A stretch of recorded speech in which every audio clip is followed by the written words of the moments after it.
હવે વિડીયો બનાવવાનું કારણ એવું છે કે તમે મારા વિડીયોમાં જોયું હશે અને સમાજના બીજા આગેવાનો છે એમના વિડીયો જોયા છે.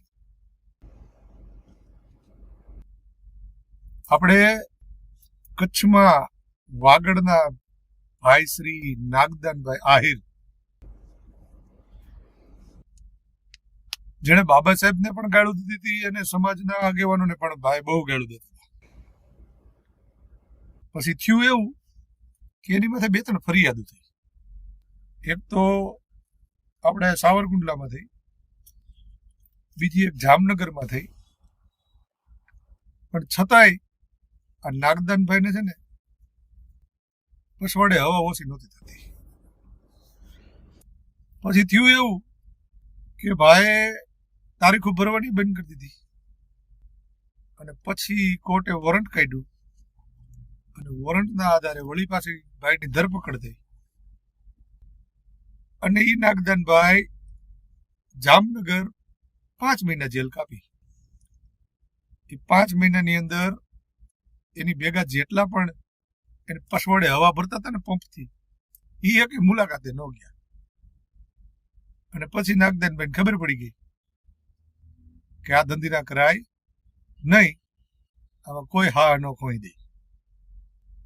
અને પછી અમારા જીતુભાઈ ચાવડા, લગભગ કોઈ નહીં ઓળખતું એવું નહીં બને, કેમ કે ક્યાંય પણ સમાજની વિરુદ્ધમાં એવો કોઈ લાડકીનો થતો હોય તો અમારી રૂબરૂ પગી જાય. હમણાં સુરેન્દ્રનગર એક ઓલો ભાઈ બોલ્યો તો ન્યાય પગી ગયા હતા. એટલે જીતુભાઈએ એની મુલાકાત લીધી અને પછી નાગદાનભાઈએ સમાજની માફી માંગી. એટલે આ વિડીયો મૂકું છું. નાગદાનભાઈ જે માફી માંગી રહ્યા છે એ જીતુભાઈની હારે,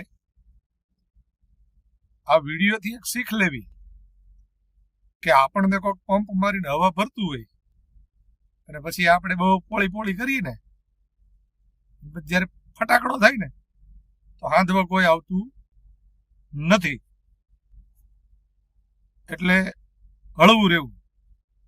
મેં એકવાર કીધું હતું કે લાગશે વાર પણ આવશે મજા. વાર લાગી પણ મજા આવે. નાગદાનભાઈ હવે છાળો નહીં કરે.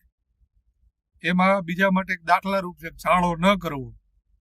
પછી મેં કીધું એમ ફટાકડો થયા પછી સીવવા કોઈ નથી આવતું. બરાબર? જો નાગદાનભાઈ શું કહે છે. છેલ્લા આપણા યુટ્યુબ ચેનલ હલાવે છે નાગદાનભાઈ આહિર. આજે નાગદાનભાઈ આહિર છે, કચ્છના છે, વાગડના. અને એને યુટ્યુબ ચેનલમાં એને બાબા સાહેબને અને દલિતોના આગેવાનોને ખૂબ એને ગારું કાઢી. એટલે ગારું કાઢીને જે એની પાછળ જે 4-5-14 હતા આ એસસી ઓબીસી જો શિક્ષણ નથી એટલે ખબર નથી પડતી. એક જ આવી છે, આપણે એક જ છે એસસી ઓબીસી. હવે એમને 4-5 મહિનાથી જેલમાં હતા, કોઈ પણ એના પાછળ મળવા નથી આવ્યા. એમને એના કર્મની સજા મળી ગઈ છે. તો આપણા જે બધા જિલ્લામાંની ફરિયાદ થઈ છે એટ્રોસિટી 4-5, એ લોકોને પણ મારી એક અપીલ છે. હું તમને નથી કહેતો તમે આને માફ જ કરી દો, પણ 5 મહિનાથી એને જેલમાં નાખી અને ખરેખર તો એની વ્યવસ્થિત સર્વિસ થવાની હતી. પણ હવે અત્યારે એ એકદમ ડાયા થઈ ગયા છે ને એકદમ સમાજને એમ સમજી થઈ ગયા છે કે ભાઈ આ વસ્તુ મારાથી ખોટી થઈ ગઈ છે, એટલે માફી માંગે છે. બરાબર? તો સમાજને એક અપીલ છે કે નાગદાનભાઈ આહિરની જે કઈ ગાળો બાળો આ જે લખી છે એ બધી ડિલીટ કરશે અને એ સમાજને ક્યાંય પણ હવે આપણા સમાજ બોલશે નહીં. બોલો ભાઈ નાગદાન. જય શ્રી રામ, જય મુરલીધર.